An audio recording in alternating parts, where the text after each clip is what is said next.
to discuss this further is Ivan Ramirez, who is the Senior Head of Conservation at BirdLife Europe and Central Asia. Thanks so much for joining us on the programme. We've just been looking at Lebanon there, Ivan. Why, first and foremost, how valuable are these birds that are being hunted, and why would someone want to hunt these birds in the first place? Hi, good afternoon.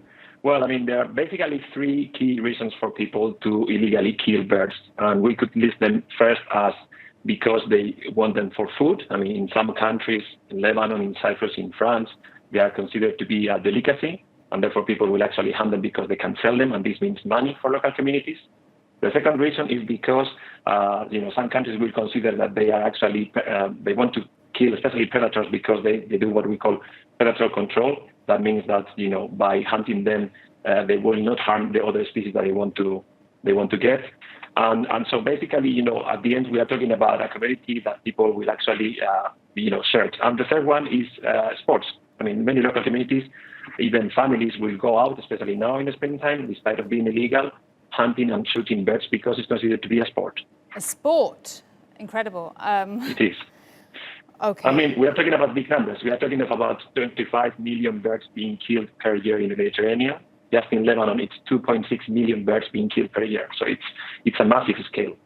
I'm in shock with the last one, sport. But I want to ask you, there's an entire day that's been dedicated to protecting these birds.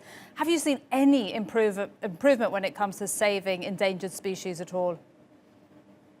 Well, it is too early to say whether or not coronavirus, or especially the confinement, has had a positive impact on the populations of these birds. But it's definitely real and it's happening. Is it that coronavirus has forced us to see birds and the environment through a different perspective. We have changed the noise of the cars for the sound of the birds, the song of the birds. And yes, birds are coming closer to human settlements. They have found, a quieter spring. And that is, of course, being good for them because they will have better chances to succeed, during the breeding time. Whether or not this is going to have an impact in their long-term, viability as populations, it's too early to say. But I think that this is actually now an opportunity because, as the slogan says for today's Migratory Bird Day, birds connect our world, and coronavirus is telling us that we need to react. We need to do something to change the way that we're actually working. Because, coronavirus is one threat, but there will be others. And climate change, deforestation, intensive farming is still happening.